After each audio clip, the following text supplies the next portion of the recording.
Just little housekeeping real quick. How's the audio? I think I'm gonna scoot up just a little bit. Jason? Okay, we're gonna get real tight. Fantastic. Well, welcome guys. This is a little webinar here. We're talking about some tips on hacking your cycling performance. And that's just like super rad. So everyone in the cycling industry is always looking for like, that little edge or that little, something that helps speed, performance, whatever it is. So both Jason and I have come up with, a few things that we think are pretty cool that we would love to share. A lot of people on our rides have asked us a bunch of questions, and so we figure we'll answer as many of them as we can tonight. So I'm going to introduce you. Before you introduce me, there is, as we get going, on your screen, there'll be an opportunity to type in questions, and we're going to try and get to those. So if you have questions during this podcast, if you have questions during this webinar, let us know, and we'll try and answer them. We'll leave a little time at the end to answer them. Absolutely. And then anything that we can't get to, like, Jason and I talked about, we have we're committed to this. And so we're happy to take the time, on our own after this to answer those questions and put a thing and email it out or whatever it takes. Okay. Yeah. Put it together. We're recording it as far as we know. There's no promises on the recording, especially with GoToWebinar. Technology is sucky sometimes, right? So we're just recording as best as we can, and we'll redistribute it and repost it for anybody who's missing that. Yeah. Yeah. I think that's a lot of the rules. I'm going to introduce you now. Okay. For those of you that don't know, this is Ben Dodge. He is an ultra cyclist. Used to be about 1 million pounds. Pretty close.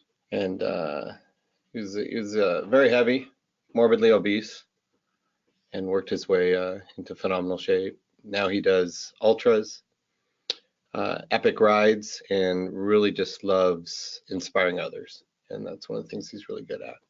So welcome, Ben Dodge. Thanks, dude. Most of you guys know Jason duPont, one of my good friends, teammates. And so Jason also used to be a big fatty. We should have shown some pictures. We should have brought pictures. Sorry. We'll Photoshop. Yeah. Jason was pretty heavy as well. He got into cycling a couple years ago.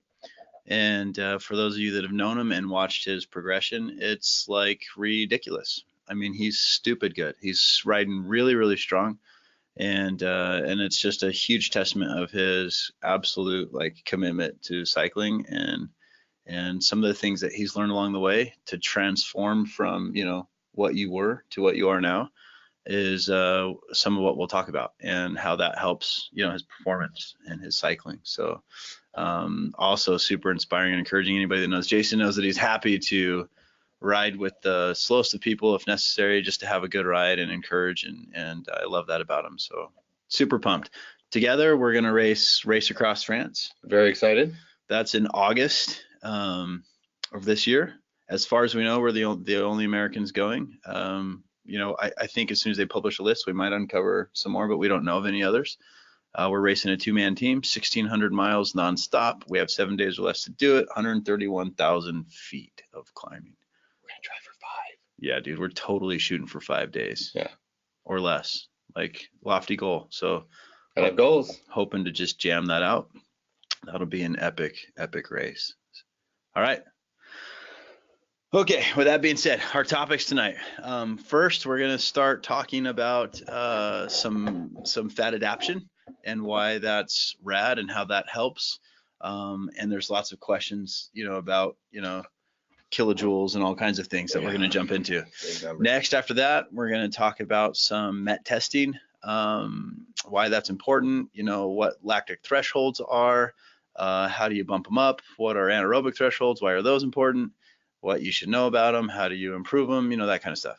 From there, we're going to move on to Zert as a training platform. Zert is pretty phenomenal. for a lot of cyclists, it almost fully replaces even coaching, I'd say, in a little bit. But careful with that. Yeah, I love coaches. I love all of my cycling coaches that I've had. They're phenomenal. So it's just interesting how you can plan out some stuff and track your progress. And so we'll chat about how helpful that can be and why you'd want to use it to hack your performance. And then there's some supplements. The do's and don'ts of some supplements. I've got a secret shake that I take that I'm gonna share. You're gonna make it tonight? I'm not gonna make it. I didn't bring a blender. That would have been rad, but no. So we'll talk about that kind of stuff. All right, bro. We're gonna do fat adaptation. Fat adaptation first. Yeah, fat adaptation. So Jason is the guy about fat adaptation. So what made you, and we're going to try and stick, by the way, to about, 8 to 9 minutes on each of these topics. So we're going to be kind of cruising through this. As you get questions, like, just type them in the thing and we'll try and address them. Jason, what made you want to fat adapt? Like, why the choice?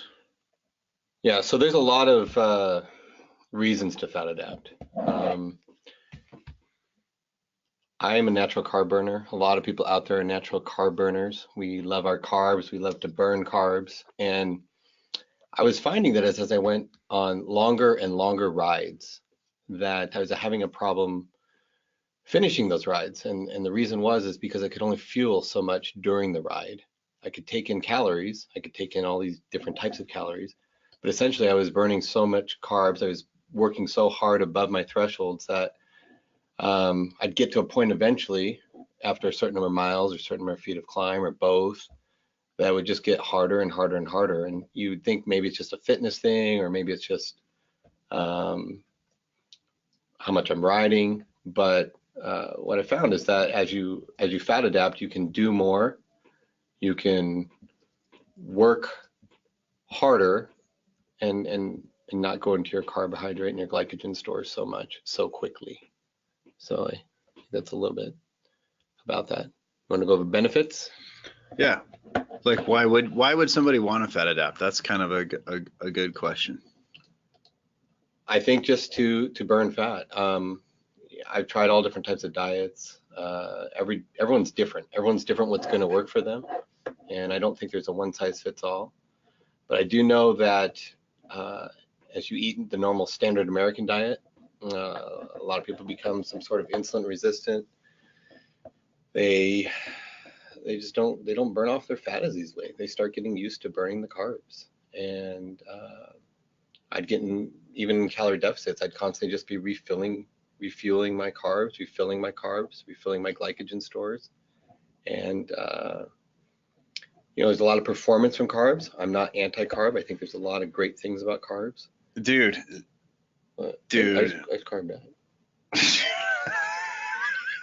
Listen, when Jason says he's not anti-carb, like, I think there's some people that would describe you as anti-carb. I'm not anti-carb. Dude, so if you are fat adapted and you take in a bunch of carbs, it's like freaking cocaine.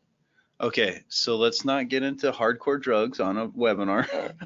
All right, so no judgments. So just an example of he Everested last weekend, and maybe we'll have time to talk about that later, but it was epic, right? And it's amazing, and he did a really good write up. Go check it out.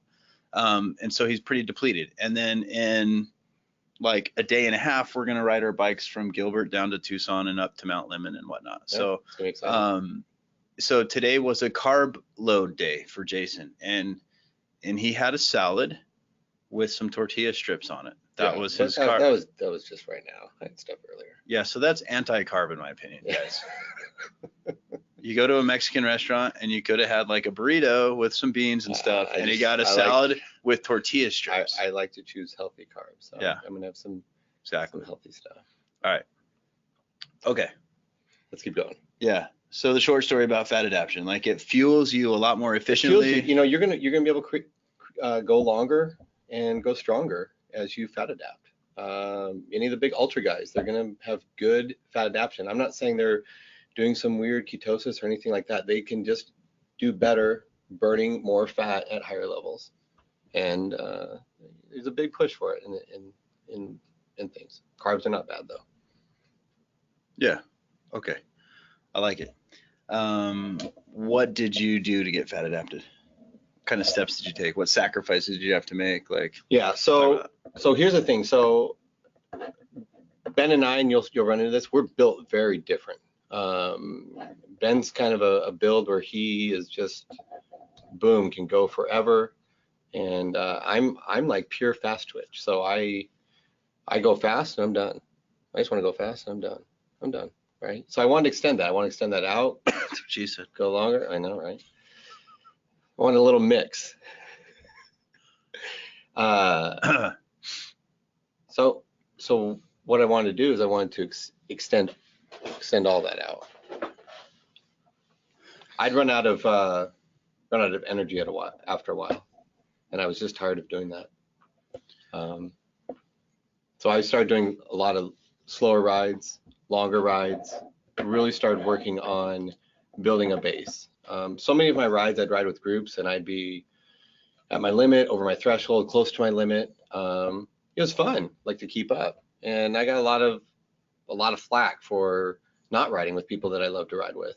Hey, let's just go on this ride, or what the freak are you doing, or lots of other words. And you know, I made choices after last Lodija to take 4 or 5 months and really try to slow things down and put in some volume on the cycling end. Still working out in the gym, still doing other things, but working where I'm not always over threshold, where I'm not always just in the carb burning state. So started riding where I'm burning fat. So and we'll get into that with what you do. Yeah. So let's talk about because Chris Allen asked a good question, and that was, he said, tell me more about fasted rides.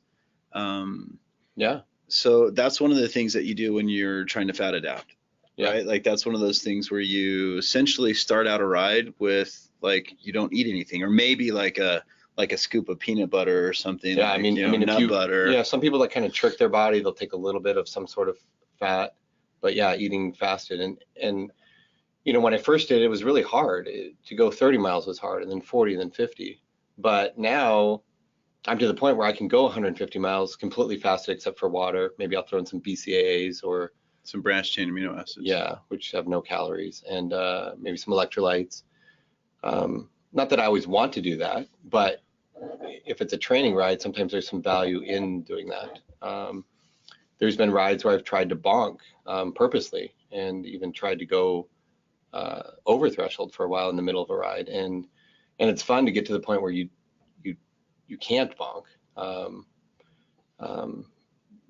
You know, like on a 120-mile ride or something.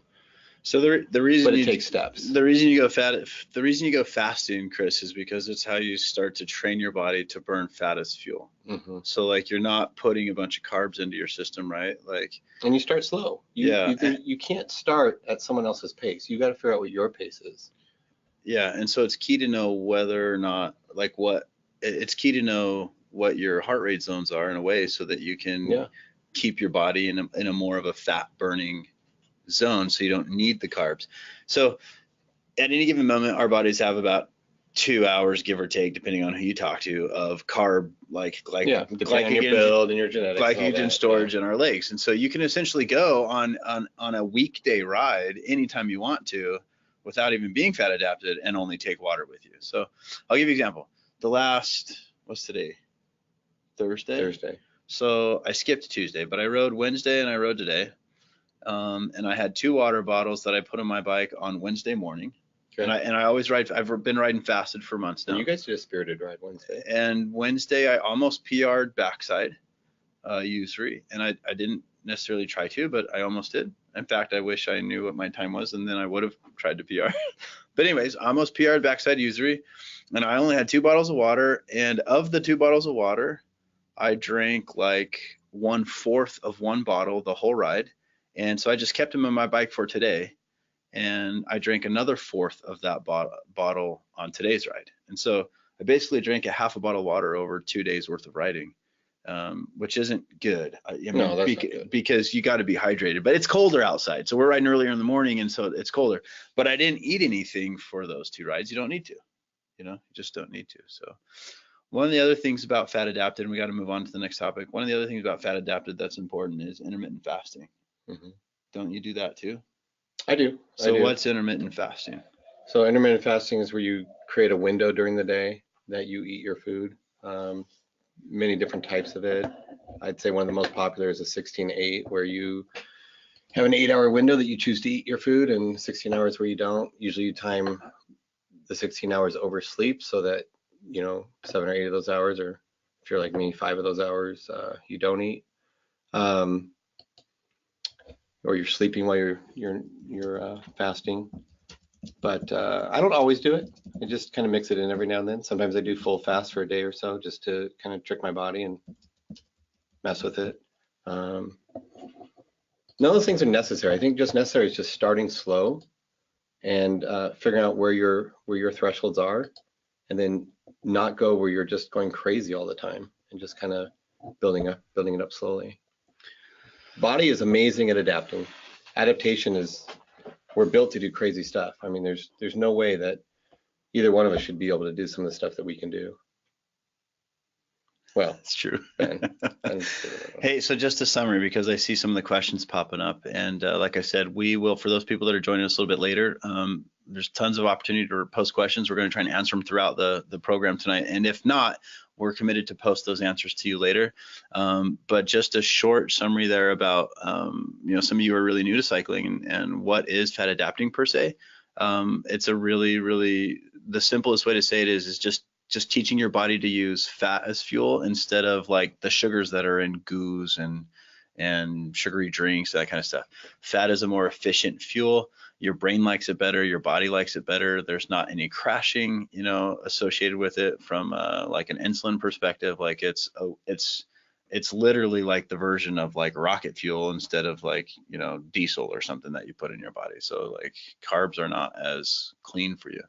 Now, that being said, like, another question out there was, what about shorter events with like higher thresholds in terms of heart rates, like crits and TTs? Dude, if I was doing crits, I'd be carving up. Yep. So your body burns fats, and this is a good segue to go into MET testing, I think, because we need to anyways, but your body burns fat at only in your zone 1, zone 2 efforts for most people, potentially a little bit into zone 3. Depending on your training. And then at a certain point, your body will convert over to burning just carbs. And so the higher your heart rate, typically the more you're going to burn carbs instead of fat. And so if you're doing TTs and you're doing crits, you're going to have to take in sugars and carbs. And so the kinds of sugars and the kinds of carbs you take in are going to be really important there. You want to make sure that they break down easily, they're quickly absorbed, they're from super high quality like nutrients and ingredients, so that like you're not taking in like French fries. Just garbage like French fries. So like salad and berries. Yeah. All right, Ben, why do you MET test? All right, so let's address what MET testing is, because I think there's some people that might not know what that is. Yeah. And then if you could scroll through some of those questions while we're going to, and make sure that we're answering as many as we can. MET testing is short for metabolic testing. Metabolic testing is the process by which, and like in simplest terms, by which you understand your body's specific zones, heart rate zones, power zones. More importantly, like, and that is super important, but also in MET testing, you figure out what your, and this is crucial, you figure out at which point your body starts building, lactic acid, for example. So you identify thresholds. Thresholds are huge. Thresholds are key to training. Like you want to train at a threshold, you want to go above a threshold and then come back down and recover. I mean, thresholds are really, really important to like intentional riding and intentional improvement of your cycling performance. So metabolic testing is really the only way to know what your thresholds are, or at least the most efficient way to do it.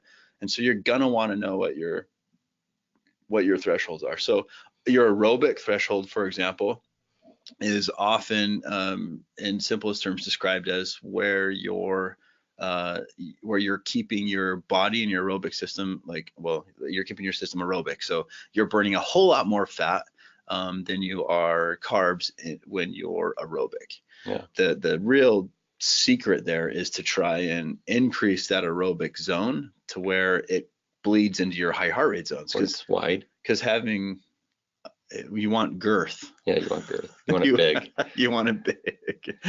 So the bigger your aerobic zones are before you start hitting thresholds, the more efficient you can ride, even though you're in higher heart rate zones, because you're still using carbs. So it doesn't mean that you're not, I mean, you're still stressing your cardiovascular system. Yeah, for sure. You can still get tired, but you're more efficient. Like it really increases your speed and power output, and the fact that you're still aerobic. So like you can use the good fuel, fat, and not carbs. So MET testing is identifying what those thresholds are. And that's why it's so you have your bottom threshold, your aerobic threshold, right? And then you start putting out lactate right at that point. And you have your upper threshold, right? So what's that one about? So let's do this. Yeah. I'll share some data. I'm going to show the screen for you. Okay. So okay. So let's go to the heart rate zones. All right. So if you see here, let's see, we need this one. This is my zone 1. My zone 1 goes all the way up to 148 beats per minute. Now, it didn't do that 2 years ago, right? No. So what changed that helped that? So let's go through them all and then I'll answer that question, because that's a good idea. But this tells me that I'm in zone 1 to 148. I'm in zone 2 to 169. Essentially, that's pretty high, dude. Yeah, it is. It's really high. My heart rate doesn't go that high. It's because you're a vampire. So essentially, let's see, aerobic. Let's go. You can look at it here. Oh, look, the red lines stay there. Huh. That's kind of cool.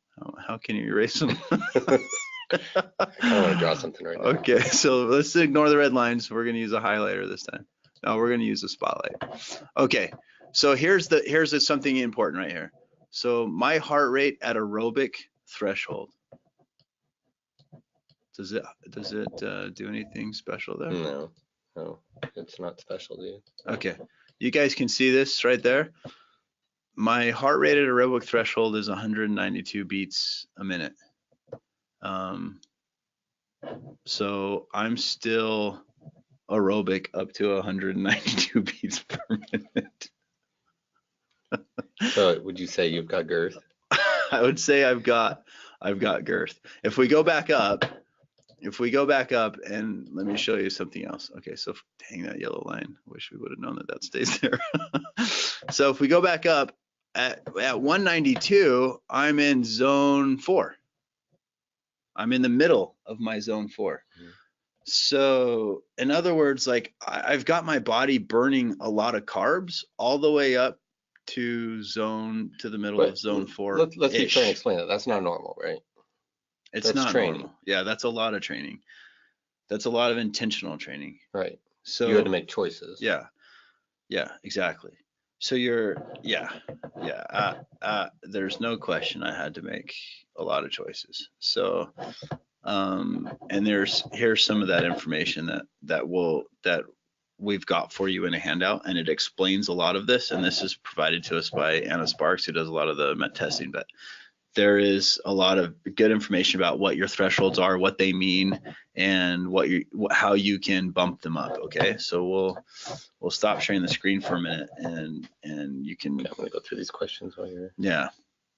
Yeah. So, short story is like if you MET test, then you know what your heart rate zones, you know what your power zones are, and you can then start to change them. So, if I want my heart rate to be much lower while I'm going faster, then I have to train in the low heart rate zones, and then slowly my speed will pick up. Jason's a fantastic example of this. He's done like 5 months or more of this zone 1, zone 2 riding. And so now his zone 1, zone 2, we don't know because he hasn't tested yet, the dork. It's pretty low. Soon he's going to go test because I'm going to make him. But the cool part is like in his zone 1, zone 2, like his speeds are stupid fast, right? Like even though he's only in a low heart rate zone, and his heart rates are low. Right. Like my switch over to a higher heart rate is a lot higher now, a lot closer to VO2 max, just from training. It's awesome. It's awesome to see improvements to the body. So one of the questions was, how long does this kind of stuff take? Yeah, there's anything that you do, it's about consistency. It's about dedication and doing it over time. Diet and this kind of exercise does take time, but it's worth it. And it doesn't mean you can never ride fast. It just means that if you take some time to ride slow and to do those kind of rides, you're going to see some serious benefit, especially if you're doing anything endurance-y.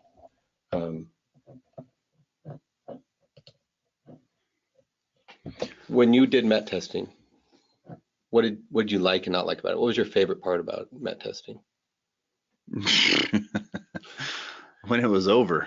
When it's over. It's tough. Hard? Yeah, it's tough. Well, what's hard about it? So if you haven't done it before, you strap on this like thing that measures. It's like a mask, like a Darth Vader mask, and it measures all of your exhale, breath, and stuff. And so, and then you just. Sound. I didn't sound like Darth Vader, sadly. No. I wish I would have. I should talk to Anna and see if she could put something in there to make it more entertaining. No, so you hold a certain set of watts, and then those watts just increase every 1 to 2 minutes by like 20 to 40 watts or something. I forget the interval, and it goes all the way up until you pass out, essentially. Yeah. Like, I mean, not really, but almost pass out.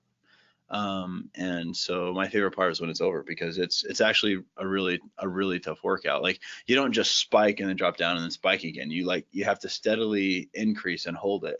And that's how they know, you go to the point of failure, basically, of exhaustion. And then so that they can see that. So they're measuring your watts and stuff. A couple of people are probably going to wonder, how on earth is my aerobic threshold at 192? How is it? How did you get it there? And is that real? Is it real? Is it fantastic? I am the first one to have some doubts about that, guys. I'm not going to lie, because it's super high.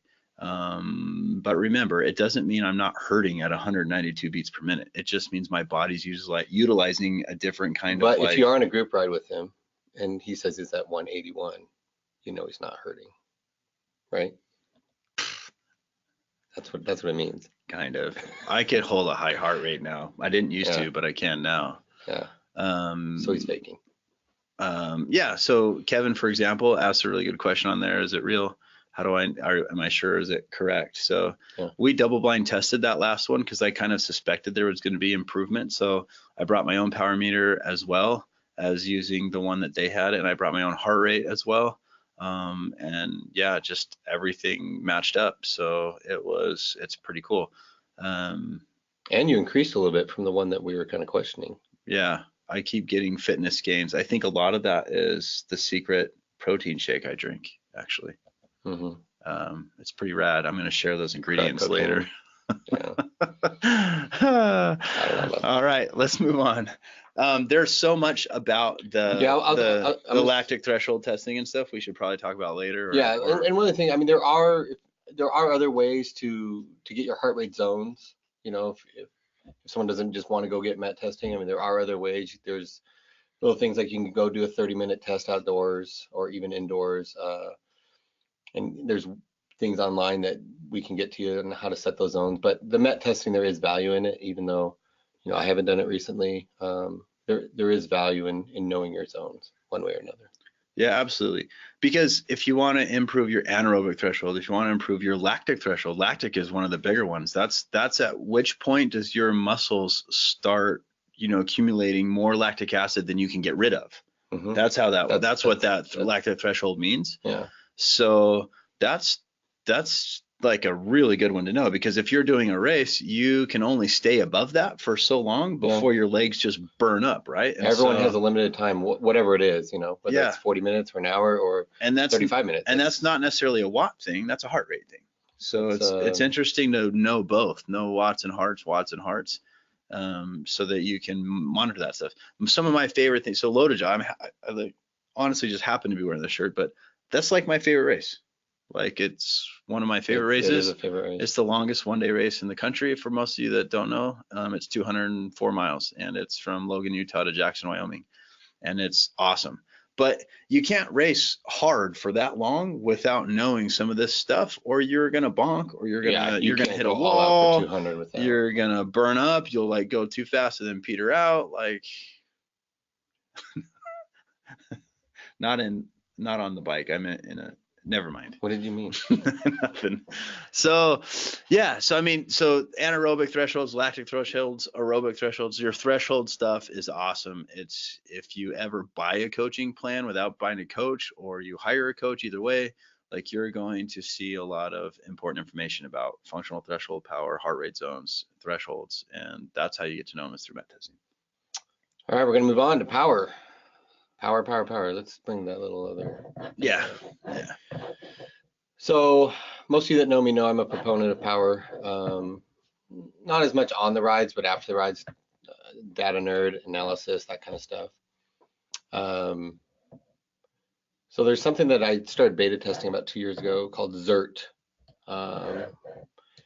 Fell in love with it and got to know the developer, and there's a little group on it. And was talking with Ben about it a while ago and shared it with some of the guys we ride with, and then a bunch of people joined it. But basically what it is, it's a different way of looking at power than the normal traditional lactate threshold and VO2 max and things like that. So yeah, go ahead and go to the next slide because I can't push these buttons. Oh, this one's kind of stupid. Yeah, we can skip that. Okay, so we're gonna get through this kind of quick because power can be kind of boring for everyone, but I guess the best way to explain it is it's called MPA, or maximal power available. Everyone has a maximum power they can put out at any given time. If you're fresh, that might be an all-out sprint, and for everyone that number is different. A bigger guy that's a fast twitcher, has a lot of muscle, is going to put out a pretty powerful number of watt sprint for a short term, and someone that's maybe a little bit leaner and maybe a little bit slow twitcher could maybe put out a certain amount of power at the 20-minute mark. But anyways, at any given time, there's a maximum amount of power that can be put out. As you go closer to your threshold, you're going to diminish that power. So there's a peak power, and there's something called high intensity energy. Can you go to the next? One more. No, I don't think it's on these slides. These are beautiful, I think. You got me. Let's go back a couple. Okay, so anyways, the way XERT works, there's normal threshold power, there's lower threshold power. Those are very similar to what Ben was talking about with MET testing, where there's anaerobic threshold and lactate threshold. There's a power that if you stay under, you can go forever. And there's a power that you can only last so long at. In between those powers, there's a top end power, and every time that you're using up energy, that will diminish. So if I have a threshold of 300 watts, for example, and I ride at 320 watts, every second over 320 watts, I'm dipping into that reserve, and everyone's reserve is different. What XERT does is it kind of figures out all that stuff for you without doing tests, and then it comes up with programs and recommendations on how to improve based on what kind of rider you want to be. So if you want to be more of a 20-minute person, or maybe like you want to do like a 15-minute backside or something, or it kind of puts those algorithms together and helps you develop those zones depending on what you're trying to accomplish, what kind of race you're going after, if you're more of an endurance guy, if you're doing an hour race, a 2-hour race. And so that's a little bit about what it is. A lot more goes into it. It gets really techy, really geeky, but bottom line is it's just a different way of looking at power versus the normal threshold power and other things. Again, Ben and I are very different. Our thresholds are actually pretty similar, but I have a gigantic bank account versus him and a much quicker sprint, but Ben has a bigger power where he can kind of go longer than I can forever. So I'm dipping into my bank account when he's still going. And it's just a difference in our build. Everyone's built different, and it's kind of awesome to see how we're all built different. But what I did is I saw my weaknesses. My weaknesses were just that long endurance, and part of that was the fat adaptation and other things. And so mixing it all together, we were able to train it. Again, kind of boring, but it is what it is. Kind of answering questions, or? Yeah, I'm just answering some of those questions. Yeah. I think I caught up on everything there. Well, good. While you were going about something about a bigger bank account. I don't know. Just kidding. I think I smoked dope there, so. It's true. It's kind of hard to explain, but power. Yeah, watching this is monitoring your power, and yeah. So here's a real life example from just 2 days ago when I went up backside usury. I know my threshold power is like 306 or something like that is my threshold power. So I was riding with Scotty and a couple other guys on the team. We're out at usury, and I was like, I'm gonna just, I'm not gonna look at heart rate. I'm not gonna look at anything else. I'm gonna just ride usury at threshold at 300. I'm gonna try. So you were like pacing with power? I'm just gonna pace with power up the hill and see and see what time that gets me. I started about a little over a quarter mile into usury before I realized that that's what I wanted to do. So I was kind of dinking around at first, and then I was like, I'm just gonna hold these watts, and just regardless of the grade, regardless of the speed, and regardless of my heart rate, I'm just holding 300 watts. Obviously give or take, because it's really hard to be super like dead on, but and so I did, and my heart rate was pretty okay until towards the end, like, because it's kind of like your met test when you kind of slowly, the longer you sustain that on a graded climb, the more you have to work. And then there's the fat guy penalty. Like, what are you talking about? Like, I weigh like 50 pounds more than Jason. 2 pounds more than me. Whatever. So I'm 206. He's like 170. I wish I was 170. I am 206, and you probably are like 180 something. Yeah, I'm 180 something. But here's the thing. He's 180. I have goals. So I want to be a T-Rex. Did I tell you about that? Like with short little arms? I want tiny little arms that just dangle and just massive legs. That's weird. I know. Cecily loves it. So the difference, one of the heart rate things that you guys are gonna encounter is like weight's a big factor. There's more tissue, there's more that's to be pumped through. Fat, muscle, whatever, that has to be, your heart has to pump through. And so Did you say fat muscle? Yeah, dude, it's kind of the same. Okay, it is. My love handles are little muscles. And so what happens is when I ride side by side with Jason, on the flats, it doesn't really make a big difference at all. On the uphill, all of a sudden my watts are increasing to maintain the same speed. Even 10 pounds difference. He weighs like a good 20 or more pounds less. And so it's interesting how like it just all of a sudden. You see the bigger grade, like when we did like Somo. Like the end of Somo. Yeah. Where yeah, and so it's interesting. So but power can really help pace some things. Again, with training in particular, you can absolutely focus in on that. So in terms of Zert, just again, we're not here to sell anything, guys. No. But this is just stuff that we use and we like it. But if you have questions with us, you can contact us later and we'll tell you. Yeah, and any of you that are on Zert, if you ever want me to look at any of your stuff, you can just add me as a coach or whatever, or join the club. And I mean, there's a couple guys that are like, because sometimes when you're first dialing in your signature, it gets kind of funky. But once you get it dialed in, it gets pretty sweet, because then you can constantly see your improvement, see your weaknesses. And I think like 18 people joined up when we did the team deal or something. So the only Armando was cool on that. The only equipment that you need for Zert is a power meter. Yeah, you have to have a power meter. Without a power meter, you can't do it. So. And you don't need to do anything on your ride. You can do it all post ride. It's not a big deal. It's all kind of automated anyways. That's Zert. We'll save some of these for the end. There's just too many questions popping in. Sorry, guys. Okay. We love your questions, and we do want to get to them. And anything we do miss, we will answer. But we'll save some time at the end. Because now we're on supplements. And I want some of your shake, dude. The secret shake. I think you've given me some of the secret Let me stop sharing the screen. I realized what is happening there, by the way. Okay. So you guys should still be able to see us. I don't know. You might see black screen with a little red eyelash on it. I think they can see us. I know why we can't see us, but they can see us. Okay. All right. So there is a nice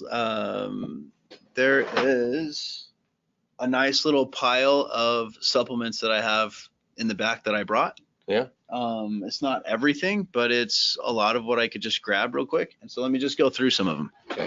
And while he's doing that, I'm going to answer some of these questions. Okay.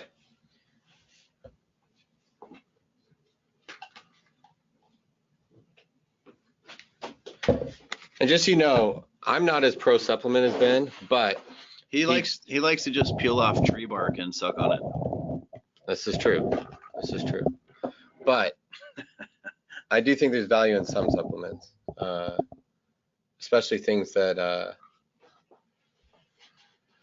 like herbs and tree bark. Tree bark. Okay.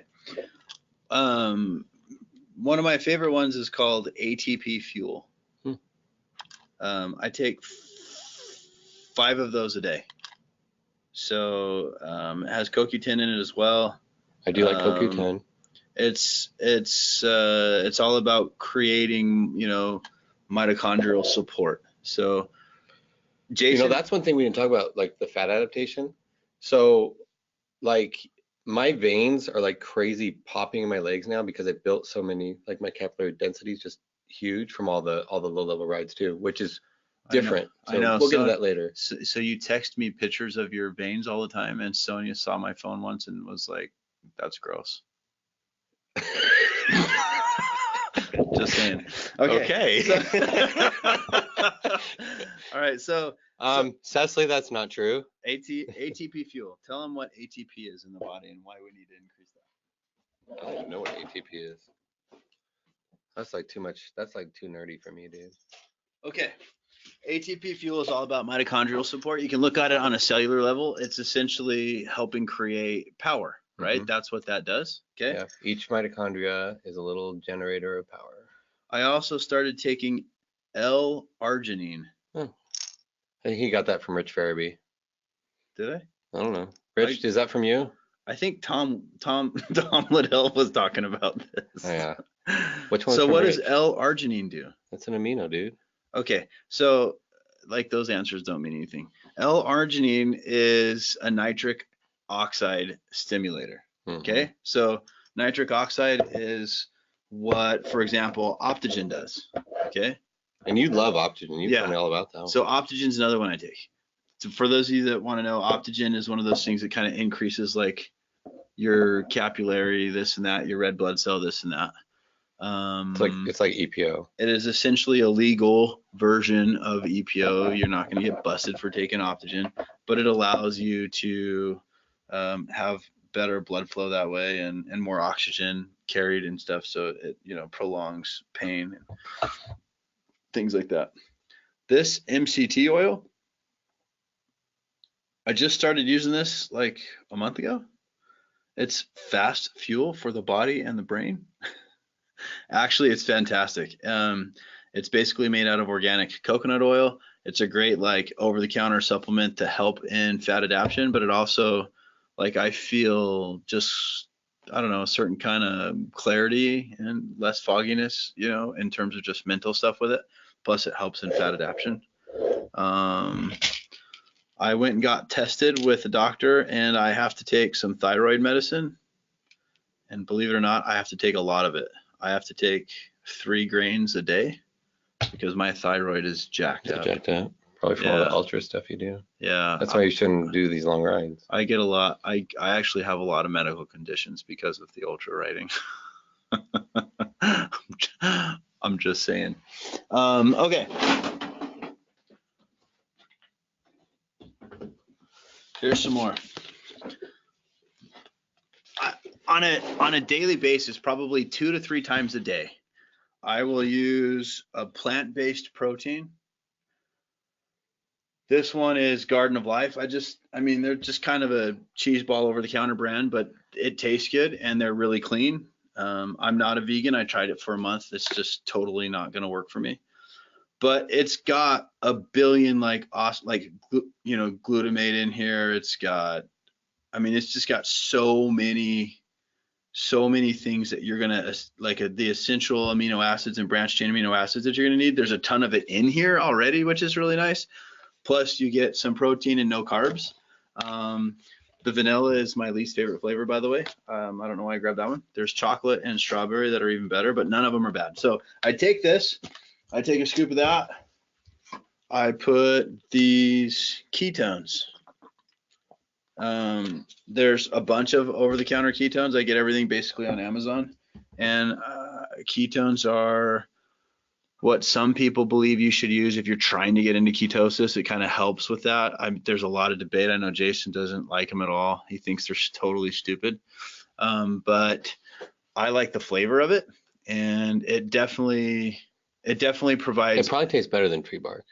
Yeah, and it has an energy thing to it. It's not about ketosis. So I don't use them for ketosis. I'm not anywhere near ketosis. I do eat carbs. So there's an energy factor there to having the ketones that I really like, that I enjoy as a cyclist. Yeah. So I combine the ketones, I combine the plant-based protein, some ice, some like 30 calories. Wait. He's giving you his secret shake right now. Yeah. So you better write this down. 30 calorie almond milk, mm-hmm. which is essentially like colored water, but it makes things creamy.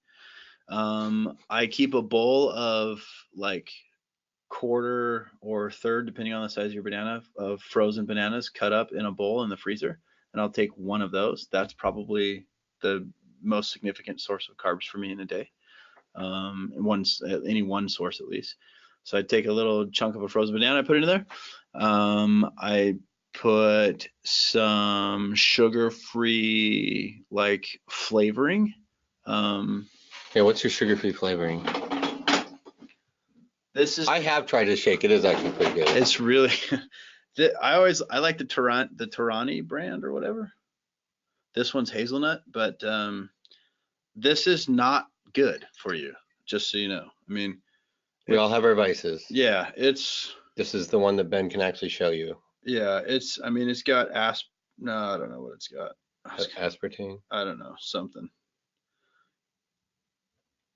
Sucralose. It's not bad, I guess, but anyways, it's fake, right? It's chemical, so it's not that great. But I do some sugar flavoring or some sugar or sugar-free syrup. I put some kale in. I put some MCT oil in. I put don't you put some oats or something in, or some kind of? Sometimes, like once steel cut or once something? every other week, I'll put some whole oats, like an 1/8 of a cup maybe, so just a couple spoonfuls of oats. I'll put sometimes I'll put a scoop of nut butter in, or like a whole raw organic peanut butter. So all it is peanuts, not like all of the other oils and stuff. If I don't do that, the most common thing I'll do is I'll take like 5 to 7 walnuts. Like I'll just get them at bulk. Yeah. Like I think the one you shared with me. And the walnuts are like dang good. Yeah, that was good. Has a nutty good flavor to it. So I put the walnuts in. Sometimes I'll add cocoa powder, or depending on the flavor of the thing. Like sometimes I do like a fruity flavored one, and sometimes I'll do like a chocolatey peanut butter flavored one. So I do that 2 to 3 times a day, and they're like super good. There's not a lot of calories in there at all. I mean, really, there isn't. It's a lot of fat if you want to make it that way with the nuts and the nut butter, if you do that, and the MCT oil. Yeah. So very cool. A couple supplements, just to know what else is out there. Some cyclists take creatine in very small quantities, not very big because they don't want to put on a water rate. That's more usually crits, sprinting type stuff. Beta alanine, beetroot juice, caffeine's a big one. Caffeine a lot of cyclists take. I take caffeine on rides sometimes, especially rides where, not every ride, but I do like it. I think I take Pringles sometimes. You see me take Pringles. I might take Pringles on Saturday. Okay, we're gonna get to some questions. There's a lot we could go over more on fat adaptation, how we get into it, and and the benefits. And it doesn't mean you have to be super restrictive either. A lot of it is just adding some more healthy fats into your diet. This question here I like by Dean. Okay. Of everything we discussed, where's the best place to start the build? I would start from my point of view and figure out how much time you want to put into it and kind of work it backwards, because we're all kind of time crunched in one way or another. And so for me, it would be starting with diet, even over exercise. Just try to find a way healthier. My diet's pretty simple. My diet's really stay away from a lot of extra sugar. Stay away from food and eat tree bark. Yeah. Besides that, stay away from a lot of extra sugar and really try to eat whole food as much as possible. I totally agree with The that. processed, I think any diet that we're eating the processed food, like his McDonald's plate, Oh, which yeah, will not mold. Oh yeah, you didn't show them that. The processed food is it's just hard on our bodies. It's hard to recover. I don't like inflammation, and I do so much riding. I have to stay away from inflammation, otherwise I don't heal for my next ride. So I haven't eaten McDonald's in years, by the way, like years. I've got this a week ago. Listen, I got this a week ago. Come in. There's no mold. The chicken nuggets, everything looks the same way it did. Even the cheese looks the same way it did like a week ago. So I'm just doing an experiment, and I can't wait to see it in like 5 years. It'll probably look exactly the same. I think it's more nuclear survivable than cockroaches, even. I think. Yeah. Mark asked if I'm going to talk about extra caffeine. Extra caffeine can keep you up at night. I don't know. Yeah, too much caffeine is never good, but it can raise your heart rate, and that can really mess with you on rides and cause a little bit of exhaustion. The problem with taking caffeine too is you become resistant to it, so you need more and more to get the same kind of effect like anything else. So sometimes it's nice to remove that stuff from your system for a while, especially if you're racing. You know, you don't want to take caffeine on all your training rides and not have any effect on your race day if you're going to use it. I'd say stay away from it if you can. For example, like I don't do like any coffee or something. A lot of cyclists love to have a coffee before or after their ride. They feel like they can't function without it. Like, Ben just does it during. I just love being like not dependent on that. Yeah. So I can literally just wake up, get dressed, go hop on my bike with a couple bottles of water for like a good 3 or 4 hours, like maybe one pack and a nut butter I'll take with me, and like that's it. Like it's nice. Where to start though? I just want to address that real quick. Yeah, because we're running out of time. Jason was saying like the best places like maybe with diet. Like while I agree with that, I would add like when you're trying to improve your fitness and your cycling performance, I personally think one of the best things you can do is like know where you're at. Mm-hmm. So I think testing is good. I think. Well, what if you're only riding like 4 hours a week? Is it good? Do you need a test right now, or do you wait a little bit? Yeah, because if you're gonna make progress in anything, it doesn't have to be cycling. If you're gonna make progress in anything in your life, if you've got any kind of drive or goal or determination, then you've got to know where you're at. So you know what to change and how to get where you're going. So testing will tell you where you're at, and then you can ride. So let's say you test and it says your heart rate's at 120. Well, then you need to do rides where you're at like 110, so you can build it up. I'm talking your upper heart rate. If you're starting low, you got to start lower so you can get up higher. Yeah, so that's the point. So testing is really important because you should ride with intention as much as possible. Most of us like to ride for fun, and we love to do it in group rides. Like that's one of the best parts about cycling. So you can still ride with intention when you're on a group ride. You can take a longer turn in the front maybe because you're trying to ride at a certain heart rate, or you can draft more because you know that you shouldn't ride at a certain heart. I mean, you should probably test, I would suggest, and then figure out. Yeah, that's why I draft. I never have to pull. So totally, I would say test, and then you can start figuring out what your thresholds are and start intentionally changing things. So what you do on the bike, we didn't talk about that a lot either, is just as important as what you do off the bike with nutrition. Yeah. Like fat adapting, for those of you that want to try it, first of all, it's rad. It's the best thing ever. Like 100%. It's like the biggest secret, I think. Like Ben and I have gone rides where we don't want to fast the whole ride, like long rides, and we'll just take like some nut butters with us and water and BCAAs. Like a couple months ago, we did 165. What we went out to Bartlett and back? Seven Springs and some other. Seven Springs and stuff, and we had a couple nut butters and some hard-boiled eggs. Oh, that's right. We did have eggs on that one. That was it. Oh, and a pickle. Yeah. I mean, fat adapting. And by the way, we weren't necessarily riding that slow. I mean, it was an awesome experience. And so fat adapting is really cool, and it takes several months. It takes some time. It takes some months. You can't expect anything to happen quickly. Yeah. A lot of it's consistency though. It's if you can only ride 3 days a week, find time to get your 3 days a week in. And when you're off the bike, make sure you're eating a fat adapted kind of diet. Like, so a lot of high fats that are good fats, like avocados and coconut oils and nut butters and Bacon's good, by the way. Love Do bacon. you like bacon? Yeah. Like Yeah. some pork, huh? Anyways, things like that. So Let's see if we can get a couple more questions before we go. And we will try to get these all answered, the ones we're missing. So, Chris, we're gonna have to get you some reading on the fat adaptation above and beyond this. Ben shared his nuts with me. Thanks, Ray. Yeah, I appreciate that. By the way, the dinner that you brought me when I Everested, yeah, thanks a lot, that Ray. was awesome. You never brought me dinner. Yeah, he brought me we'll talk about it later. So, what else we got here? Best place to start. Here's a good one for you. What's the advantage of a plant-based protein powder versus whey? Ooh, it's all about inflammation, guys. Yeah. One general principle to know is the more your body has to deal with inflammation, the less fast and good it can recover. So this is where we're going to sound like complete freaks, and I don't mean to, but like if you cut out as much foods that cause inflammation, the better. So like GMO stuff can often cause that. Dairy can often cause that.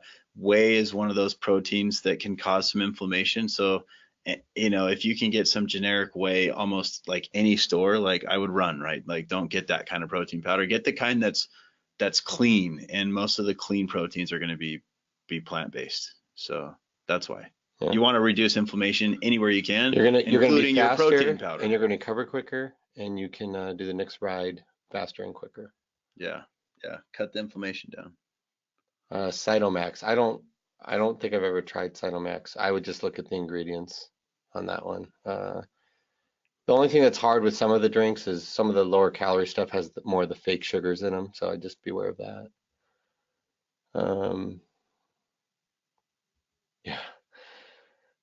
L-arginine is amazing. That's true. I don't know what that is. Androgen triphosphate. That's ATP. Oh, it's 8 o'clock. Well, guys, I think we should wrap it up, dude. Yeah. So it's been awesome. We will try to get. I know there's a lot of questions we didn't get to. Again, we just wanted to get as much information out as possible. What's helped us grow. But we'll put together some answers and try to get them out to everyone. All right, guys. Hey, we appreciate riding with all of you too. Yeah, we get awesome to ride with most of you. It's super cool experience. It's kind of funny that we are even doing this because we don't really feel like we know a whole lot, but we appreciate all the questions that we get all the time, and so we were kind of asked to do this, so here it is.